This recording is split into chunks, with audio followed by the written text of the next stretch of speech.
जो छोड़ कर गया ये भी इतना तो मान रहा है कि हमारा रास्ता ठीक है।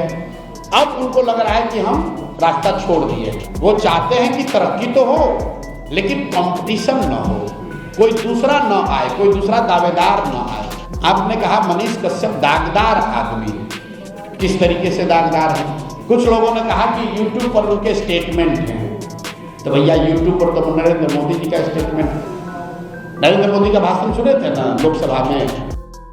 बिहार के चर्चित यूट्यूबर मनीष कश्यप की जन स्वराज पार्टी में एंट्री और इस पर प्रशांत किशोर का बड़ा बयान। जी हां, प्रशांत किशोर ने न सिर्फ मनीष को अपनी पार्टी में शामिल किया बल्कि उनके बचाव में भी कुछ ऐसा कहा कि जिसने सबका ध्यान खींच लिया। तो चलिए इस सियासी ड्रामे को डिकोड करते हैं और जानते हैं कि आखिर मनीष कश्यप को जन स्वराज में क्यों लाया गया। मनीष कश्यप, जिन्हें बिहार का सन ऑफ बिहार भी कहा जाता है, ने हाल ही में बीजेपी छोड़कर प्रशांत किशोर की जन स्वराज पार्टी का दामन थाम लिया। 7 जुलाई को पटना के बापू भवन में हुए एक भव्य कार्यक्रम में खुद प्रशांत किशोर ने मनीष को पार्टी की सदस्यता दिलाई। लेकिन सवाल ये है कि आखिर मनीष कश्यप को जन स्वराज में शामिल करने की वजह क्या है और उनके पुराने विवादों पर प्रशांत किशोर ने क्या सफाई दी। सुनिए प्रशांत किशोर ने मनीष कश्यप के बारे में क्या कहा। आप ही की बात से शुरू करते हैं। कम से कम आपने ये तो कहा कि पहले हमारा रास्ता ठीक था। इतना तो मान रहे हैं। जो छोड़ कर गया ये भी इतना तो मान रहा है कि हमारा रास्ता ठीक है।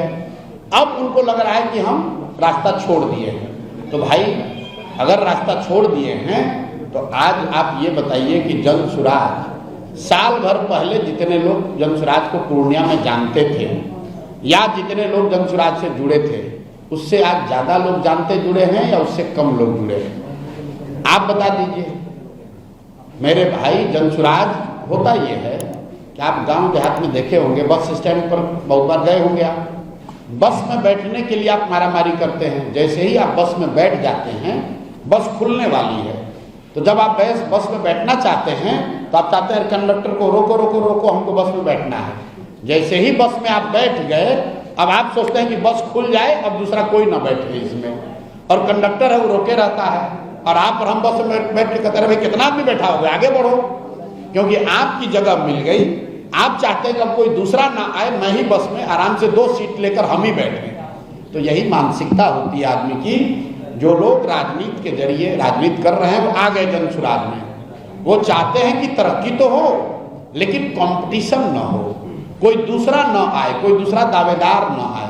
ये तो भाई संभव नहीं है। जिस दिन अब आ रहे मनीष कश्यप पे, आपने कहा मनीष कश्यप दागदार आदमी है। किस तरीके से दागदार है? कुछ लोगों ने कहा कि यूट्यूब पर उनके स्टेटमेंट हैं। तो भैया यूट्यूब पर तो नरेंद्र मोदी जी का स्टेटमेंट है। नरेंद्र मोदी का भाषण सुने थे ना लोकसभा में, उनको किसी ने कोई कार्रवाई किया?